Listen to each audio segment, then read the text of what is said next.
এখন যে কবিতাটি আমি পড়ে শোনাব তা রবীন্দ্রনাথ ঠাকুরের লেখা নয়, রবীন্দ্রনাথকে নিয়ে লেখা।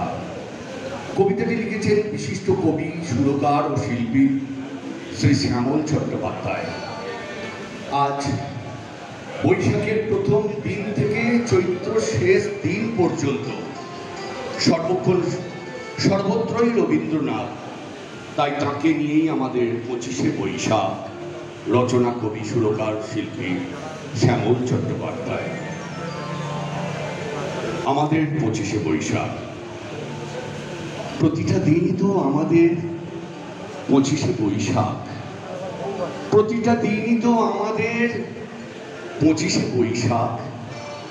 এই তো 25 অন্তরঙ্গ সঙ্গী এমন থাক আমাদের 25শে বৈশাখ।